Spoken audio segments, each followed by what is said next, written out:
Banyumas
Suromawah yut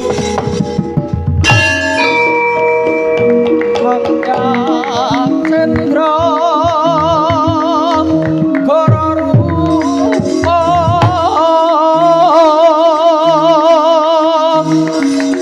Mangsa skadi angin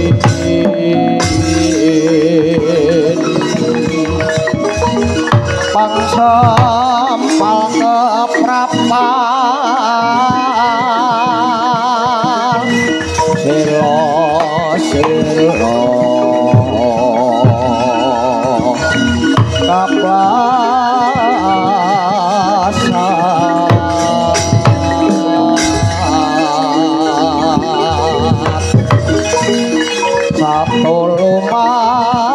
mangungsi kadyak kakoto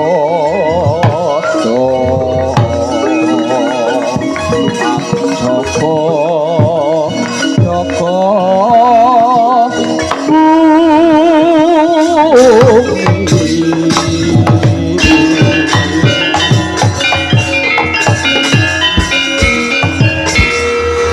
reca manik sejatining alam kang tinuding jagat Paman Surati mantra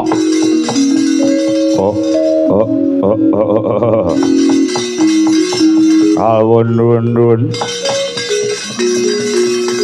wonten mangandika ingkang ngadhawuh nggih anak Adipati Baswara Kangsa tumapaking dina iki nggonku bakal miwiti ngungkih cara budidaya ngreka daya njungkeng kawibawane Ratuing Mandura Prabu Basudewa. Oh iya. Sono adon-adon jago iki nggonku gelar karti sampeka loro gawe.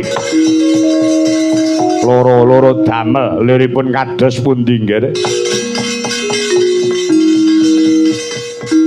Karo nyilem karo ngombe sambil menyelam minum air yo karo nyilem karo ngombe sepisan aku pengen ngrebut kamukten negara Mandura sing angka 2 aku bakal goleki anak Ratu Mandura Kakrasana Narayana kang sarta lara ireng sing jare didelikke ana ing Widara Kandhang ning diopyak dening Wadya Balaku Kakrasana Narayana lara ireng ora ana sing ana wong kempong pirot jambul wanen sing jenenge Demang Sagopa.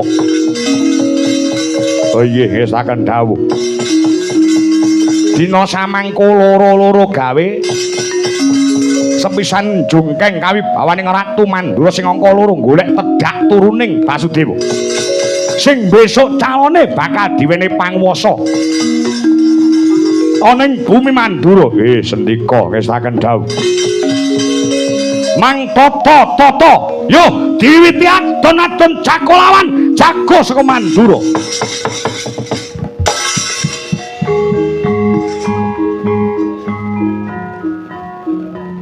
Sampeyan menang aku dadi ratu. Nggih.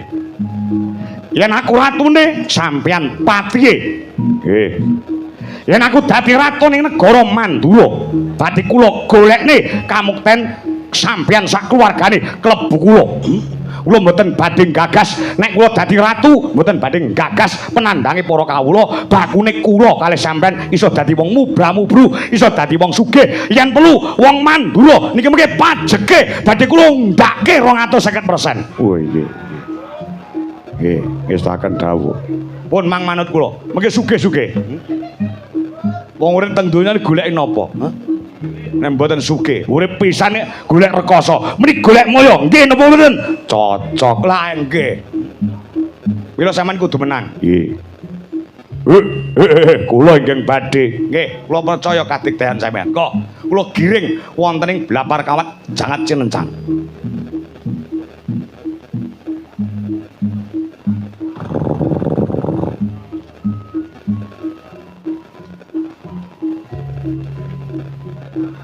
Wi.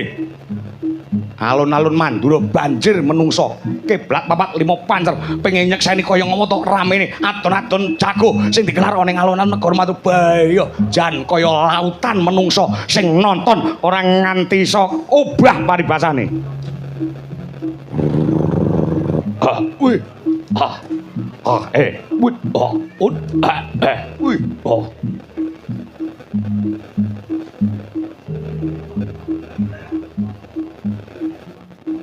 Pundi jago wang Mandura mangke yen sekedap wonten wingking nika. Pun entuk jago sampun. Tak kira jagone wong Mandura ora iso ngalahani jago Mansurati Mantra. Nggih, mang mriki sekedap tasih nelasaken bakso sak mengkok. Iki jago badhokan iki ora.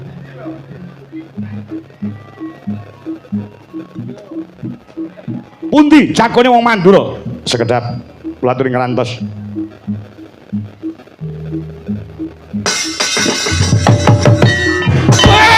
Yan daksa terek lho.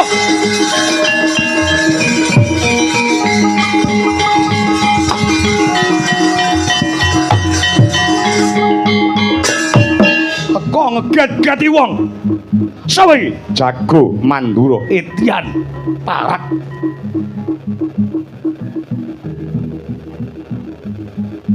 Malah turu boten sinten to sinten dilem ora. Bar mangan malah turu ora.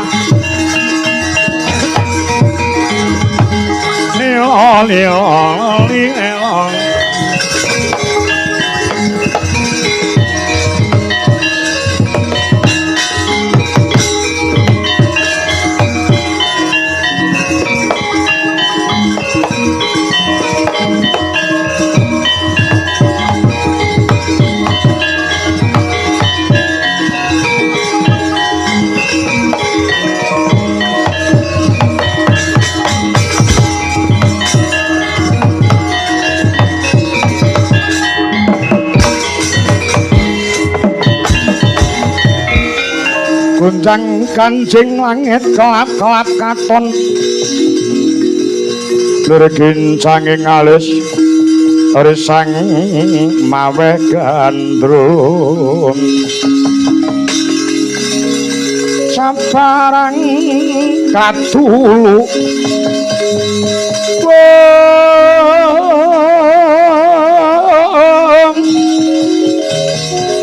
mukara moyak mayek saking tias bali woro lumaresang gandrung Tuhari Sumitra tanaya parandre sinten Jago Mandura Pak menika lari saking paratapan Saptawarga pun Bratasena. Bratasena Paman Grasena. Nggih. Kula namun derek kersanipun angger anak Dipati Baswara Kangsa. Kandheng Jago Mandura Jago kula sampun siyaga ing diri saweging gati adon-adon iki ora ditotoi, ora gayeng. Totoanipun sak miliar wantun, sak triliun wantun. Brojok wantun, praon wantun. Nek wani terus dipolke totoane. Dipentokne sisan bur manuk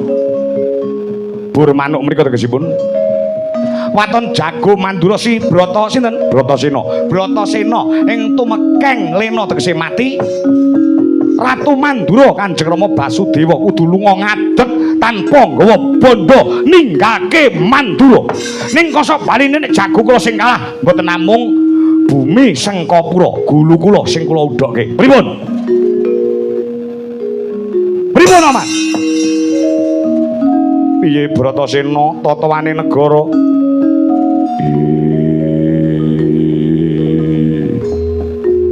ditakoni nek malah gereng piye wani ora totoane negara yen wedi aja wani-wani yen wani aja wedi-wedi tegese yen wani ya wani tenan kowe wani apa ora totoan negara mergo nek nganti kowe kalah negara Mandura bakal rubuh tak totohke nyawaku kanggo negara Mandura tegese aku wani yen kowe wani pun paman ya wani pripun Paman piye totoane negara totoane nyawa kula wantun apa mboten nggih wantun nah nek sampean wani kudu nganggo surat perjanjian sampeyan tanda tangan tapasma wonten mriki lho niki pulpane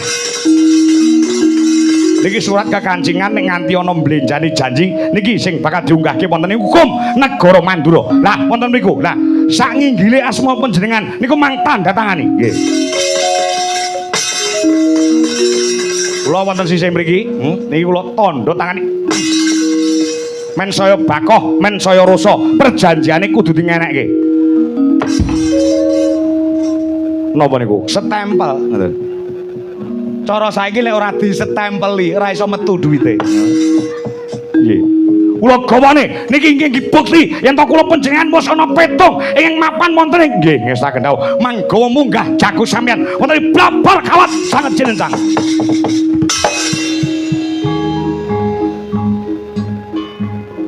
Ayo Bratasena. Ya. Nek kowe kalah negara Mandura rubuh. Tegese harus menang. Bagus.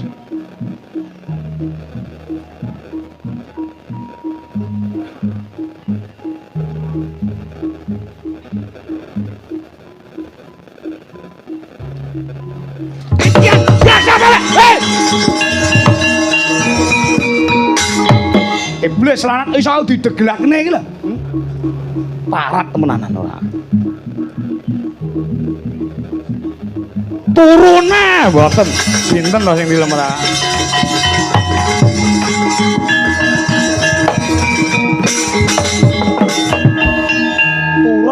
Tura turu. Kula bar entek rawon sak piring niku wae. Mripat kula rada buyuyut ora. Jagoku kudu menang. Bratasena kudu mati sendika. Mang munggah wonten ing pepanggongan kula keploki nganti kaya dara muluk. Nggih. Mati dening ukana lho ora. Ai ning kene ababe ora.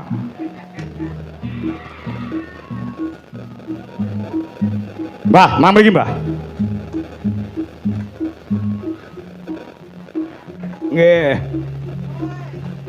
Dos pundi?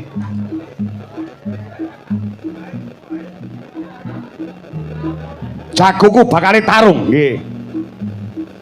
Nek miturut panjenengan, jago kula supaya menang kudu madhep teng pundi? Madhep ngaler. Madhep ngalor, nggih. Sebabe posisi dina niki naga taun menika posisine wonten lor. Malah nembe jagongan kali naga sari barang. Dadi komplit teng mriku. Kok panganan nggih tiba kemil niku menang. Niki totoaning negara, totoaning nyawaku. Piye carane supaya menang? Nggih, pun to mang percados kalian kula. Oke, sing do golek teng kula niku sasate berhasil.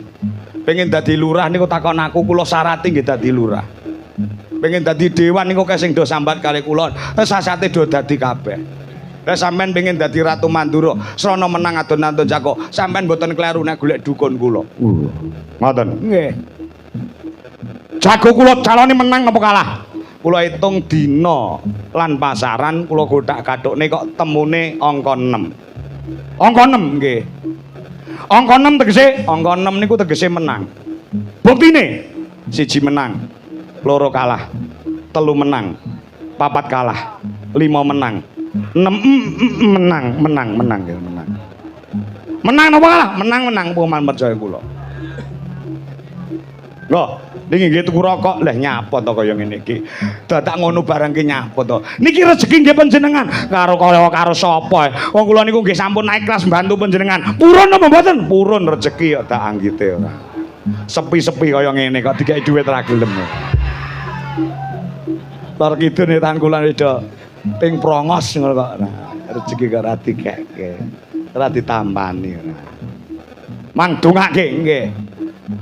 Zaman pun meneng nalikanipun nggih nalikanipun jago sampeyan gelut wonten ing Blabar Kawat Jangat Cinencang kula mboten badhe meneng pripun kula ubengi Blabar Kawat sampean ubengi tok mboten kali kula sebari uyah tok kali tahu sak petise barang terus mengke mengangang saged tiba kemil niku tiba menang. Matur nuwun, sami-sami.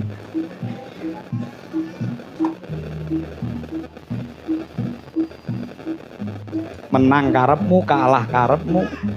Sing penting entuk dhuwit. Dari informasi rada adoh sithik neng muneng kok enek cahayu iki tenanan apa ora?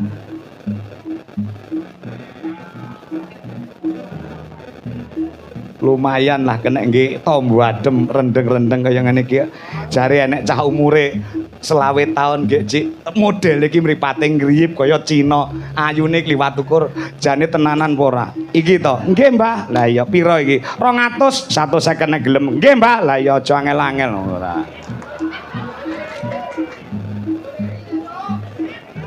Oh, wah, iya, wah. Woi. wait. Ya, was. Oi, wah,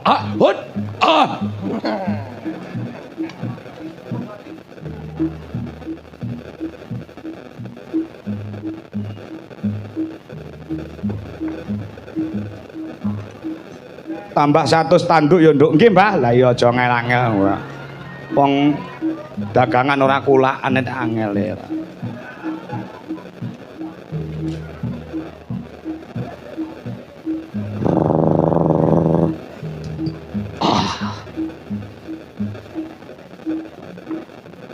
Kok mboten dangu ya, Mbah? Awakku ora patek fit iki mau dadi.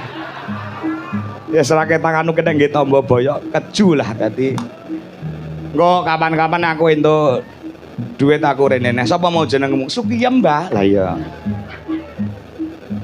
Ora aku duwe-duit tak rene neh, jan luar biasa. Nggih, Mbah. Nganti lali ndak gelok. Wah.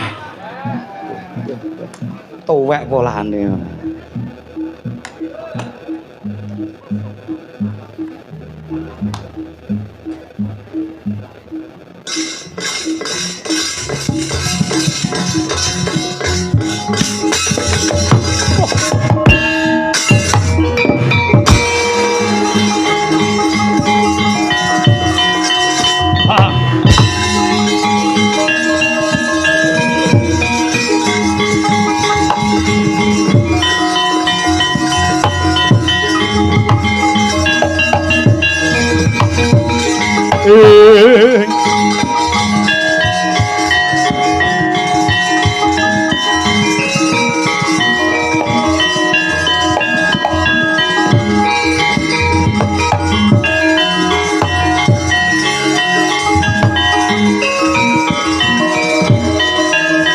Sekara bala kang tumingal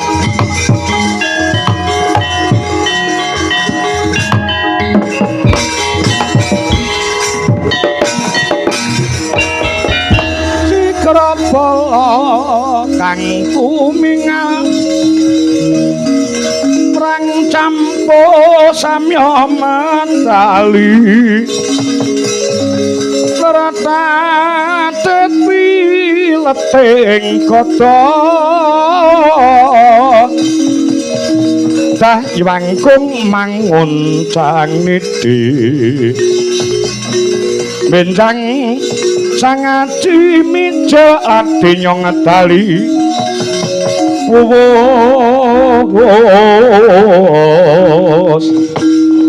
terus tasura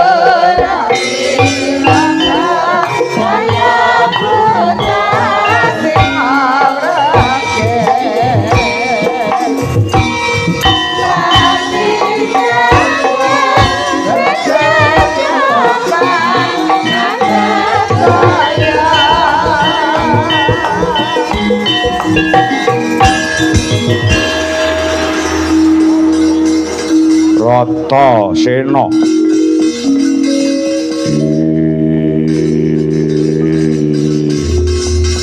wah ngereng jakate kaya lindu para kempo apa kira-kira wis mok pikir nggonmu bakal wani kelawan aku ana blabar kawat janget jenencang dudu papane wong nyang-nyangan anane wani utawa ora menang utawa kalah lara utawa mati wah lada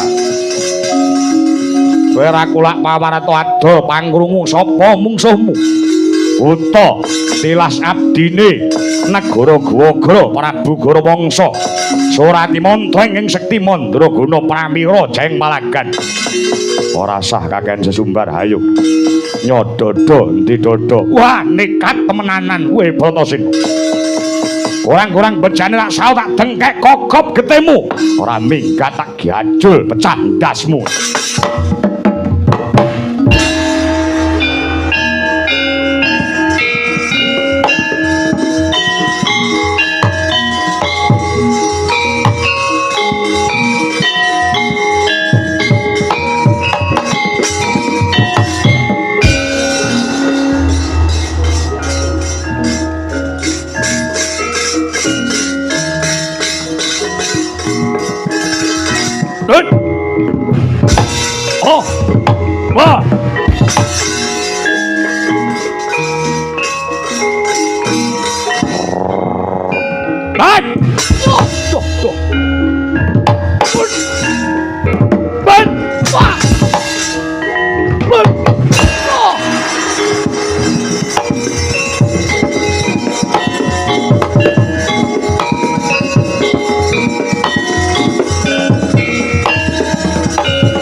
Duh.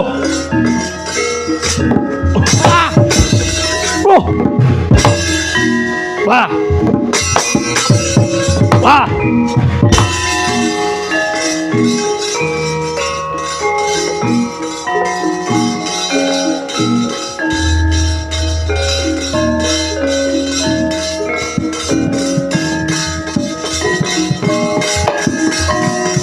Wah. Wah. Wah.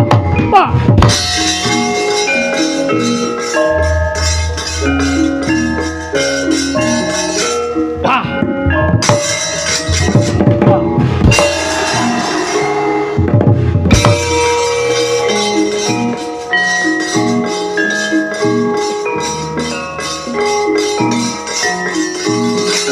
Dah. Hei. Mati. Hei. Ah. Woi. Ah. Oh.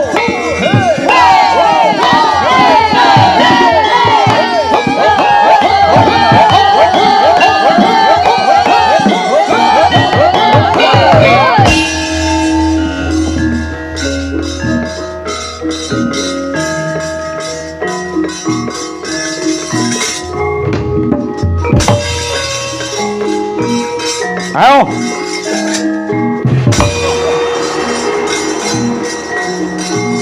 Woi. Woi. Wah. Wah. Woi.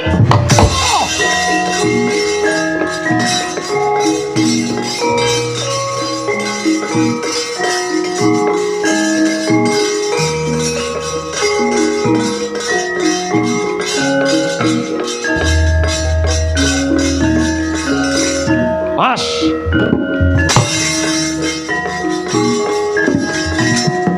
Pan. Oi. Pan. Wah.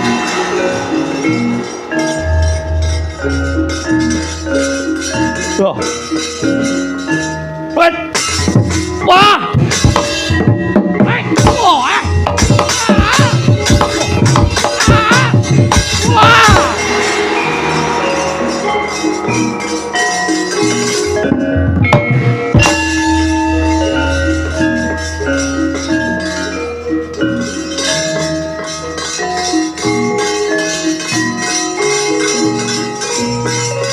Yo, yo.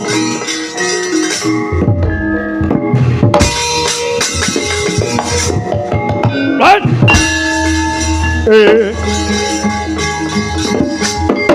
Wah! Wah!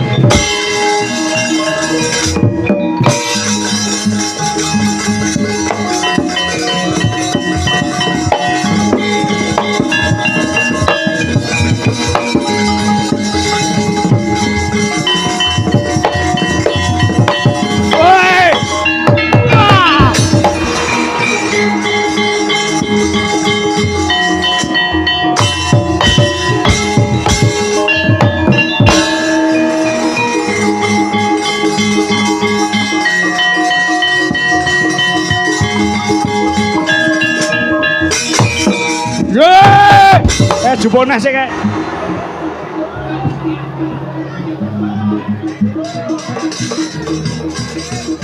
Joget ning kono ya dalang kok wae ya. Hei. Oh, hey. Oh, hey.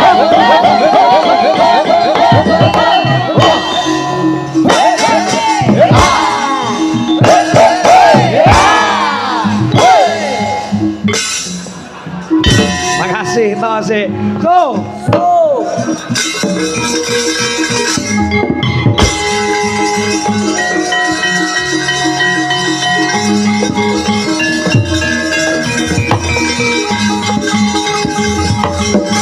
Hey! Oh, hey!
paman.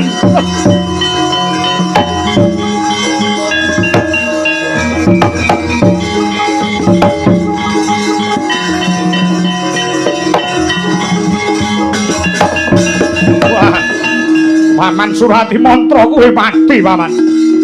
Aku arep dadi ratu ning kowe malah mati dhisik. Bratasena, jago mati, botoh maju aja wilan.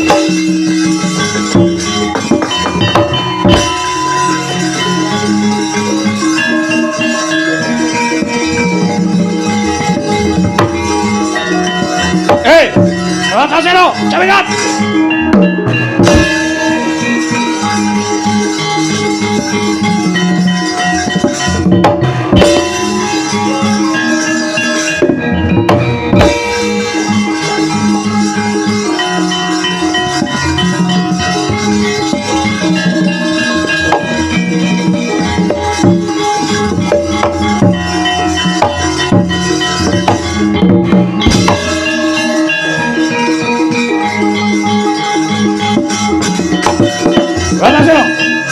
Wong lanang aku ya lanang.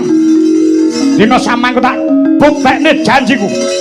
Guluku tak udhone, lamun to jagoku kalah, aja minggat saka Baratan. Ayo, nyodot Lotati karo Kangsa Dewa. Ayo, kowe, aku sing dari pakan gagak padake. Aja minggat. Sapa iki? Sapa iki? Takon karo aku. Ya. Sapa jenengmu, Nduk? Ayumu beda karo ayune wong wedok liyane. Jenengku Lara Ireng ya Bratajaya. Lara Ireng? Iya. Esian.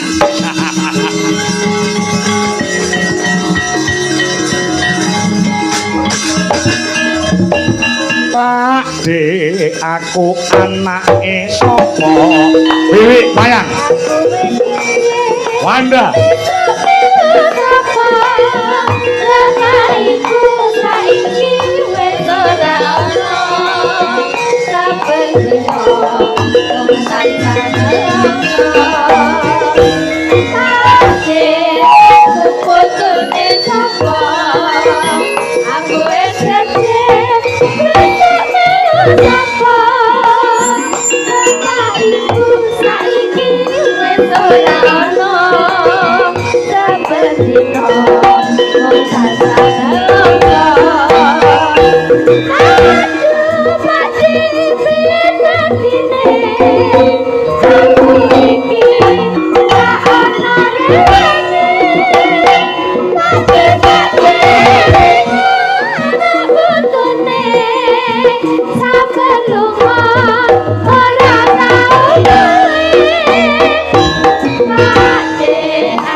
Kowe iki ngopo? Krungu jeneng kula ra ireng kok jejogetan Podha Pakde, Podha Pakde. Kowe kenal aku durung? Ya durung mung nembe pinanggih. Kangsa Dewa anak Ratu Mandura. Samangsa-mangsa Basudewa Ratu Mandura mati, aku sing dadi ratu. Rina pantaraning ratri kowe sing tak goleki wong ayu. Aku wis krungu jenengmu, wis weruh rupamu ana ing jagat semu. Ketemu adu arep nembe iki biyo-biyo ayumu sesigar jagat sing jare widodari kayangan kae. Ayune sundha langit ning kabeh kegiles kelawan kasulistyaning warnamu. Lara yen terus karepmu apa? Kowe manuta dadi bojoku. Ya. Yen kowe dadi bojoku aku calon ratu, sing dadi ratu kowe dadi prameswari, dadi ibune wong sak negara Mandura. Dina samangka ora sah kakehan sing tok ucapke. Lugune aku ngerti marang sejarah. Kowe ora duweni hak wewenang negara Mandura iki. Mula kang saka mangkono ora sah kakang sumbar. Gelem ora gelem kowe dadi bojoku wong ayu.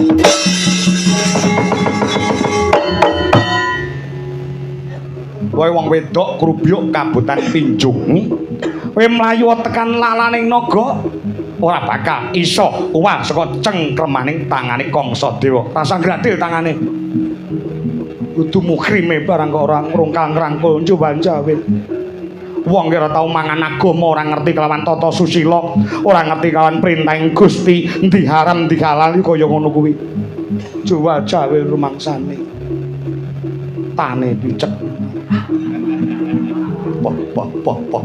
Aku mau pisui kaya ngono ki jian doemen lenduk ngono kuwi. Dipisui kaya wong ayu niku jan kaya digawe dhuwit 1 miliar rasane. Iya.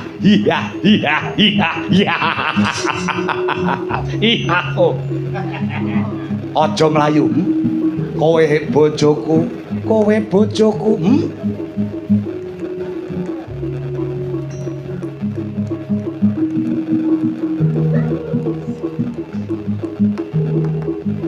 Lanang kaya ngono.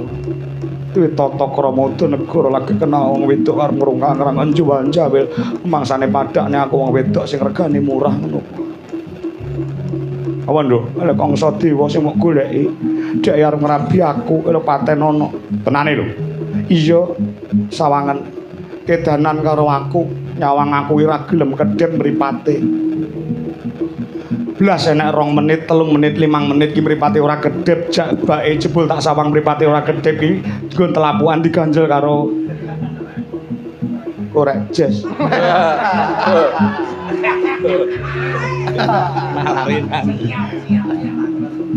Kangsa Dewa, dhek sumbar-sumbar dadi ratu. Pengasile sing duwe wenang negara Mandura kuwi aku karo penyan. Ya. Rampung ngono kae Sukerta. Ana ing negara Mandura patine Kangsa sumeblak padang kahanan negara Mandura Kakang Nakarasana Kakang Nakarasana.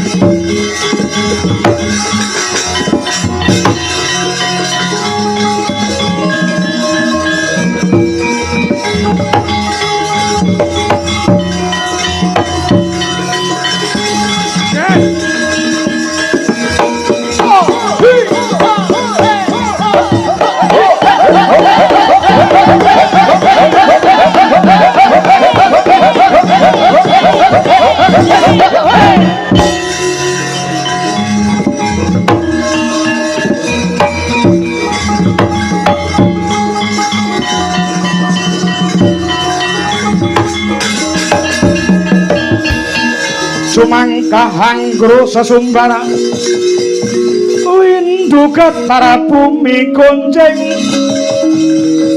kumalodo kadi guntur ketut umuping kang coloning timbak lumembak banyune kumambang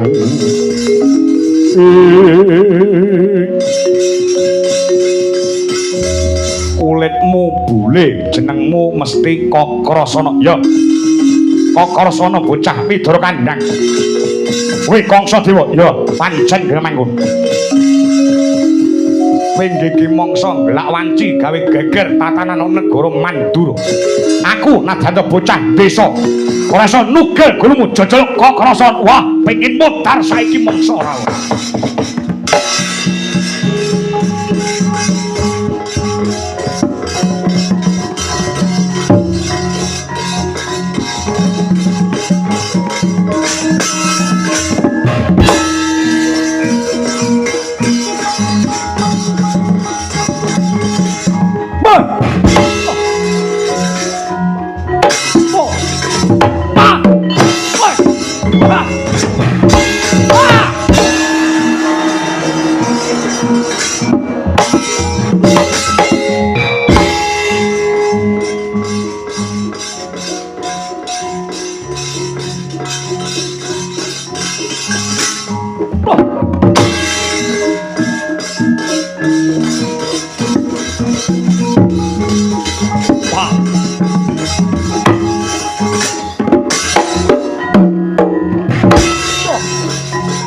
Jan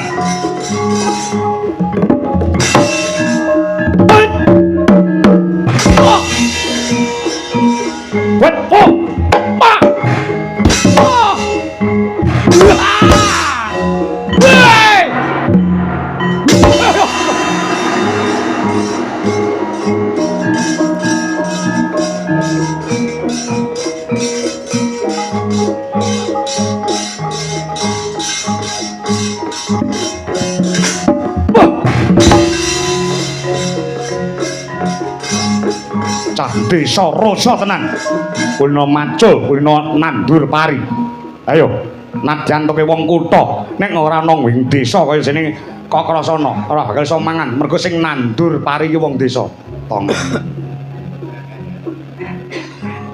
iya yo ngerti kowe bar panen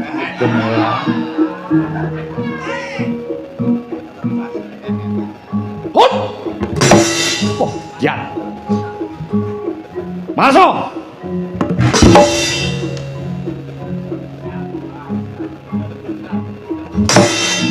Mas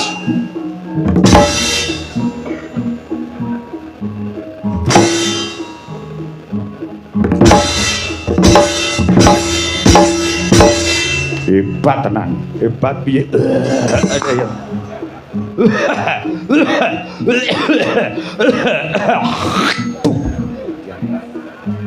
ngantar bener dodo edian anjik sithik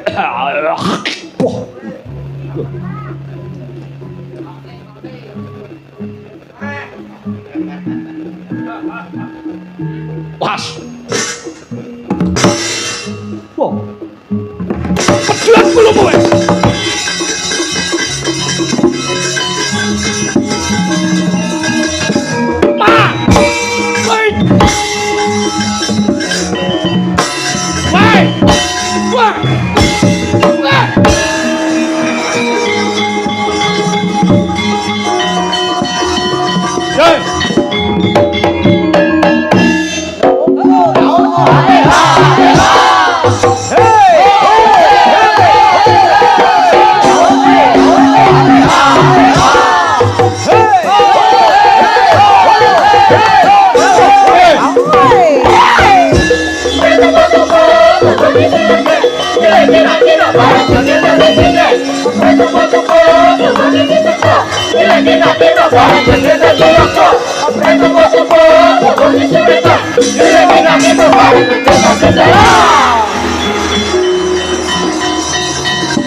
Kangsa Dewa.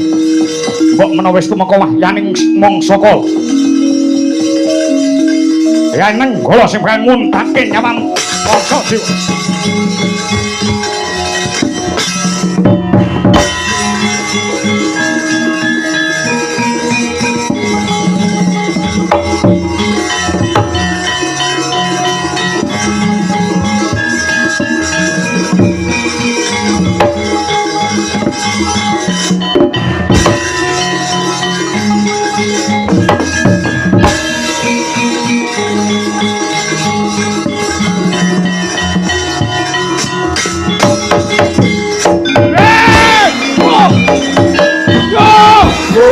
Karo